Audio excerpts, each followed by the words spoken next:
Today we're making wall pockets, and the first thing that you need to do is start out with a slab about a 1/2 inch thick. So when you get your slab or flat pancake piece of clay, you're going to take a rolling pin and you're just going to flatten it just a little bit more. Don't do too much, because if you get it too thin, your walls are going to break. The next step is you're going to cut out a sneaker shoe shape, and we got to think kind of like if you were to put cardboard boxes on your feet, what would it look like? So you're going to cut out that sneaker shoe shape, and you notice I kind of drew it in a little bit. That way if I make a mistake, I can smooth out the one that I don't want. And now once I cut, I'm going to cut all the way through on that line.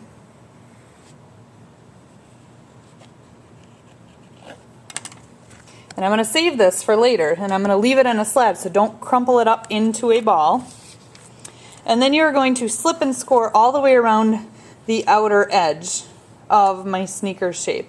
And to do that, I'm going to make marks in at least 2 directions all the way around, and what that's doing is locking my clay project together instead of just overlapping it and hoping that it stays. I'm going to make marks, score marks, and if I overdo it, that's better than underdoing it, so that it really sticks on there. Use a little slip, which is really wet clay. It's just clay that's been watered down, and I'm going to use a brush, and I'm going to just run the brush along there, and then I'm going to take a sheet of newsprint, crumple it up, and I'm going to set it on there, and I'm going to fold this piece over, making sure that I don't trap any of that newsprint in this joint where they meet, and I'm going to press that together all the way around. And you know, I overdid it a little bit, but that's not a big deal. I can just rub it with my finger and it smooths out. And so I'm joining that together. Besides just smushing it together, I also want to smooth that out so that you can't see that joint where they meet. So I'm going to smooth it with my fingers. Your fingers are really your best tools. You've got all these fancy modeling tools that you can use, but really your fingers are your best tools. And I'm going to smooth that out. You can see some little bit of cracking there. If I don't smooth that out now, it's only going to get worse as the clay dries. And so I don't have to put too much pressure on it to just kind of rub the crack out of the clay so that it doesn't get worse as the clay dries.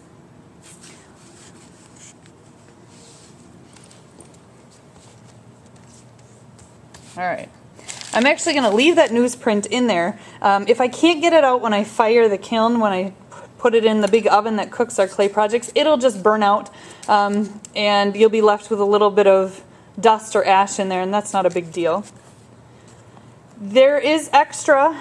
Down here it gets a little bit thick, and down here, if I don't like this square shape, I could cut that off if I wanted to and kind of round off my corners. You wouldn't have to, but you can.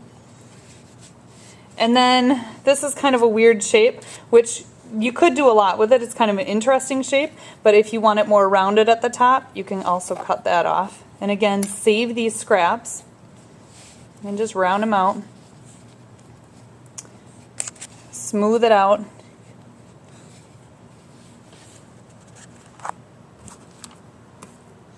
The next thing I want to do before I get too far ahead is I'm going to use an old pencil. You could use, there are some wooden tools in your clay supply bins that you could use. And basically what you're going to do is you're going to poke a hole through your project so that you can hang it on the wall. Otherwise it's not much of a wall pocket if it doesn't hang on the wall. Once you poke that hole through, if you look on the back side, you can see how it kind of sticks out like that. I'm actually going to smooth that and push that clay to the outside.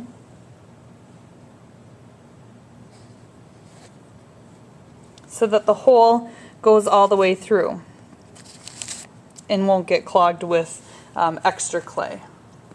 Now the next thing I can do is, this is a nice wall pocket, but what I want to do to it is I want to add some things to it. So I have this old slab that I have. You could cut out a basketball, you could cut out video game control, you could cut out a book, you could also cut out like your initial out of there. So my first name is Ellen, and so I'm going to cut out the letter E in a block letter. And I can't just smush it on there and again hope for the best. I need to turn it over and I need to score both parts where they meet so they lock together. And score both sides of this, going in at least 2 directions. Add a little bit of slip, not much, it doesn't take much. Set this on there. So I've slipped and scored. And I'm going to smush it on there and slide it back and forth, kind of wiggle it on to make those pieces lock together. And then I also want to smooth it on because 1, I don't want any of these score marks showing, but 2, I want to make sure that I can't see where that E meets the wall pocket. So you're just going to rub your fingers back and forth and make that nice and smooth on there. And if that's all the time you have, this is still a very nice wall pocket. You could also take your tool after you're done smoothing that on there, and you could take your tool and you could certainly draw into your wall pocket and make other designs in there like that. So you could just carve in there too and make different designs. Just make sure that whatever you draw in there that you're not pressing too hard because you don't want to cut through to the other side. And that is how you make a wall pocket. This will go into onto the shelves to dry, and we want to make sure that it dries nice and flat like this. It'll go onto the shelves and it'll dry for about a week, and then it'll go into the kiln. And like I said, at that time, if I can pull out the newspaper when I go to fire your projects, I will, but this is stuck in there. I'm going to leave it so that I don't break the wall pocket, and it'll just burn out in the kiln. And then after that, you will put some glaze on it, which is like putting a glass-like coating on your project to seal it, so that you could, if you did a good job sealing down here, you could put flour in there, or you could use it as a pencil holder or other things like that. So that is how you make a wall pocket.